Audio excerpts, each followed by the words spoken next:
Mitaas ang gidaganon sa mga opisyal sa barangay nga mipakita silang hugot nga kooperasyon sa matag pagpahigayon og buy-bust operation sa kapulisan.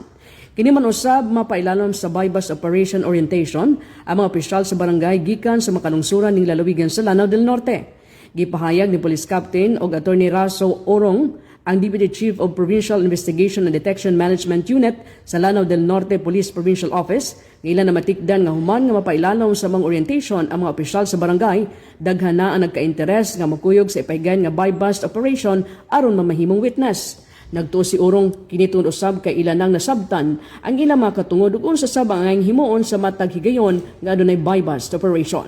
Ma'am, importante gani siya nga ma-orienta to atong mga barangay officials as to sa ilang rule kung unsa ka importante ilang pagka-witness sa ini buy-bust operation sa nga ipahigayon sa pulis kay dili man malikayan nga gikinahanglan ang ilahang presensya as witness ma'am during sa police operation. Kay gikan sa mga feedback sa ato ang mga COPs from different municipalities, moingon gid sila nga ang operation sa mga barangay official is nitaas gid kumpara sa una. On behalf sa Lanao del Norte Police Provincial Office, among ipaabot ang among sinserong pasalamat sa ilang kooperasyon ma'am kay dili nato makuha ang kalampusan sa mga kumpanya against illegal nga droga kung wala sila o dili sila magpa-participate. Tungod niini dako ang pagpasalamat sa kapulisan sa Association of Barangay Councils sa pagpunguna usab ni Federated ABC President Board Member Joseph Neri Jr. sa inisyatibo nga ilang himo sa nitago kay kining tabang alang kanila.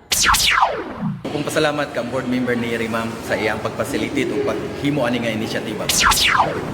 Si Barangay Kapitan Sauda Diragon, Barangay Chairman sa poblasyon sa lungsod sa Tangkal, ang mapasalamaton sa kahibalo nga iya nakuha human nga mipailalom sa mga orientation dungan sa pagpasalamat sa Liga ng mga Barangay sa paghimo niining maong lakang. Ito nang tana ko ni Piskal Maba na nahita ko manggod sa akong mga barangay official dito sa poblasyon mismo na walay kuan nga search warrant sila sa balay nga wala may witness. So karon ready na mo witness? Yeah. Okay na kayo kay nakabalo ko. Thank you sa Liga ng mga Barangay province. Ang mga pamahay gibutya guman gihimo ang buy-bust operation orientation alang sa mga opisyalis sa 18 ka mga barangay nga sako sa lungsod sa Tangkal niadtong Enero 28 sulod sa Kalimudan Hall. Din gitudlo sa mga orientation ang administrative responsibility sa mga barangay officials pinagi usab ni Karen Grace Navarro, Local Government Operations Officer sa Department of Interior and Local Government DILG. Samtang ang mga mahinungdanong mga provisions sa Republic Act 9165 o warrantless arrest ang gipasabot usab ni Attorney Samaira Maba, ang Prosecution's Attorney sa Office of the Provincial Prosecutor. Samtang ang abogadong pulis nga si Urong ang mipasabot mahitungod sa standard procedures and safety protocols sa buy-bust operation o roles o responsibilities sa barangay officials.